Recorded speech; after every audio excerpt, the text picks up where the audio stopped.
Hello, it's Ricardo and welcome back to Elite Dangerous.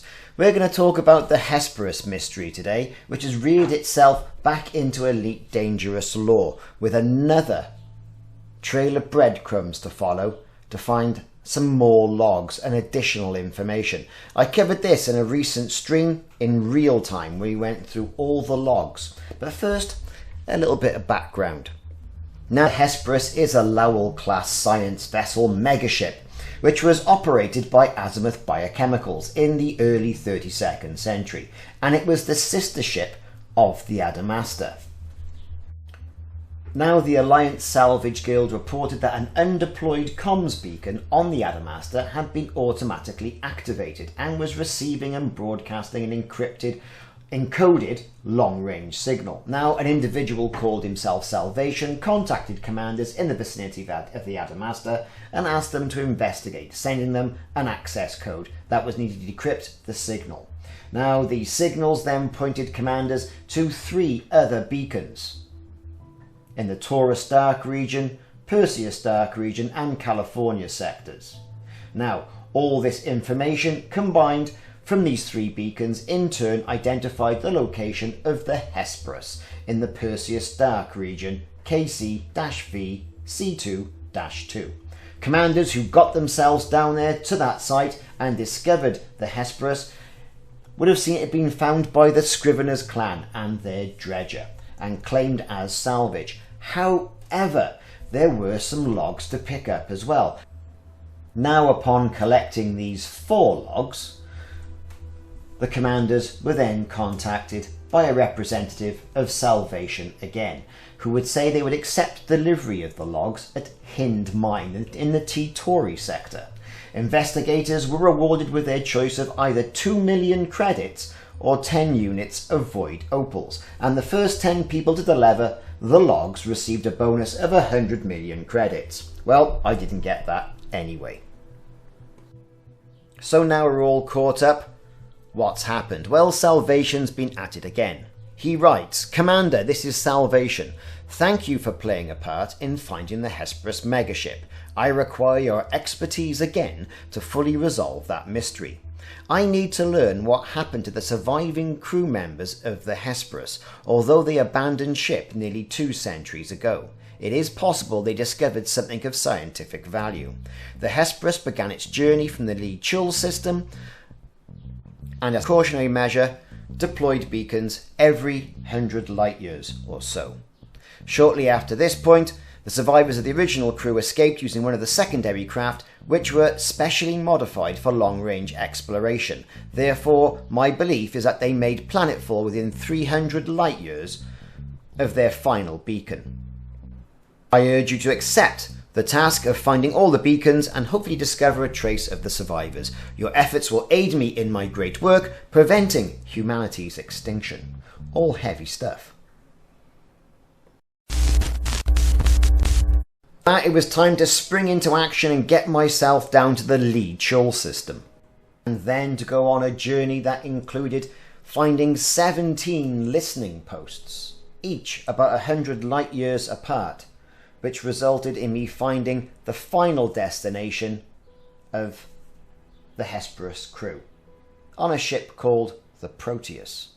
Now, these beacons didn't contain an awful lot of information, just a code and, a numerical number at the end to show that, yes, you have indeed seen 17. You haven't got to go and get all 17 of these beacons, and going on to the EliteDangerousFandom.com/wiki, in a link that I'll put in the comment section, you'll soon find out exactly where that map will lead you without going through all the grind.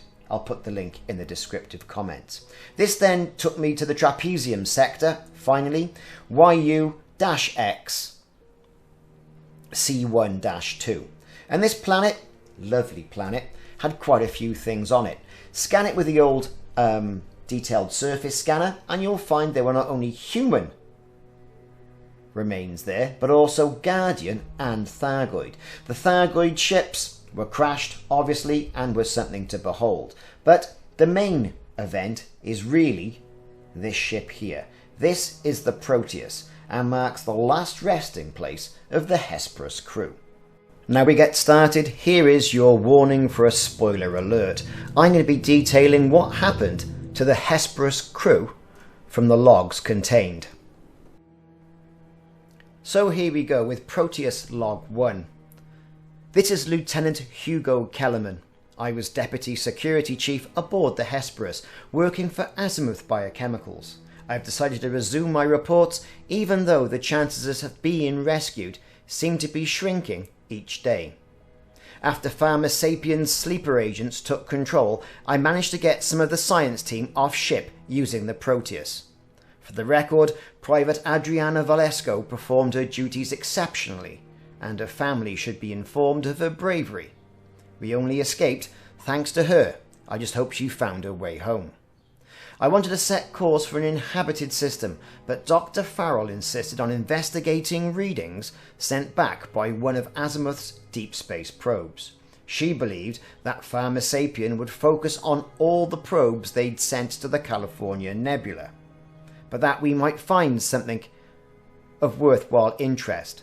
There is no doubt that the structures on this moon weren't built by humans. Those strange arches and monoliths are over 1 million years old, according to molecular scans. Ackerman, the xenoarchaeologist, said it felt like he was walking through a ruined temples of forgotten gods.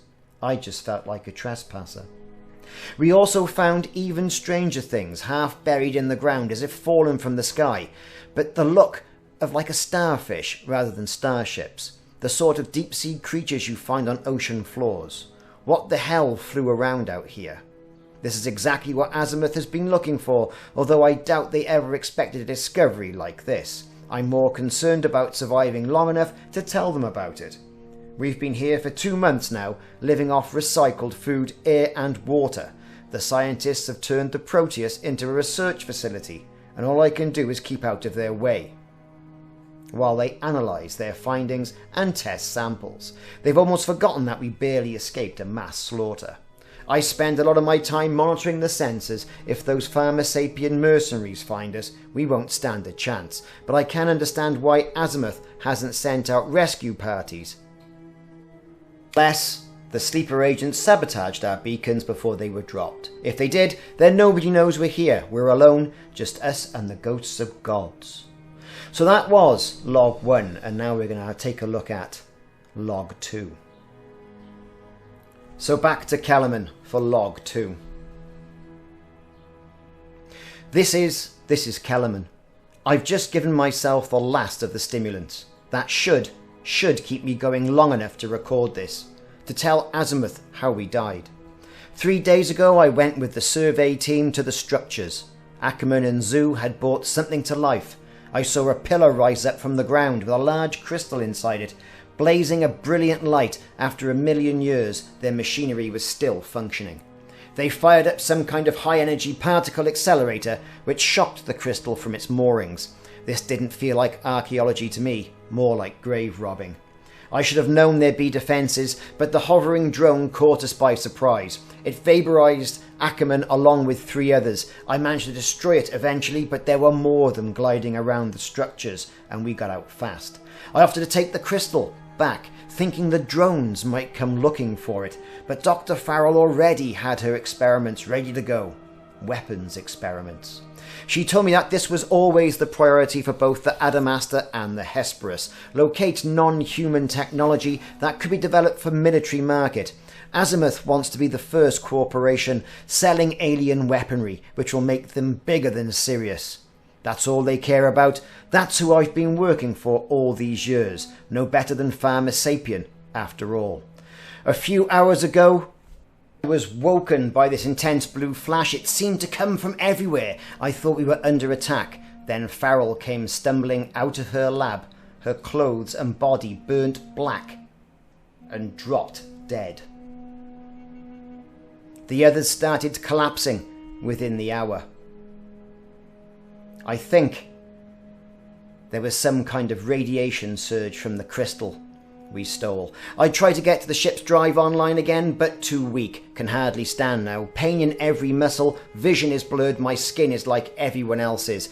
God knows what experiments Farrell was running, but now there's three dead races on this moon. We shouldn't be here. Humans don't belong. If Azimuth finds us, please don't find us.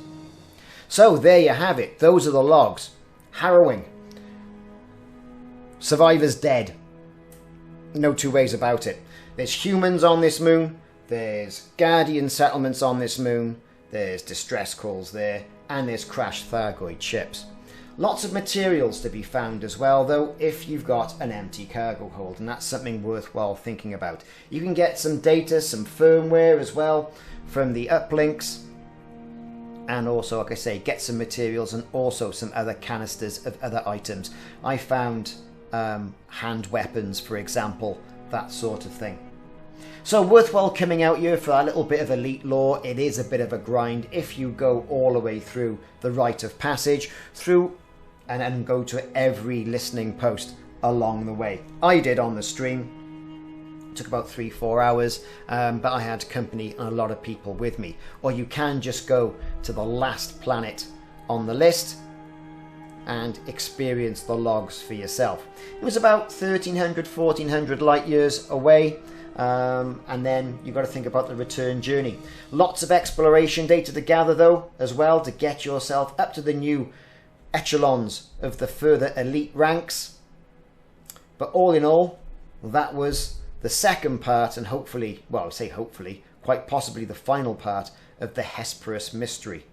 I've been Ricardo. Thanks very much for watching this little bit of lore in regards to the Hesperus and what salvation had us doing. Hope you enjoyed the video. Let me know in the comments if you did, and I'll see you soon.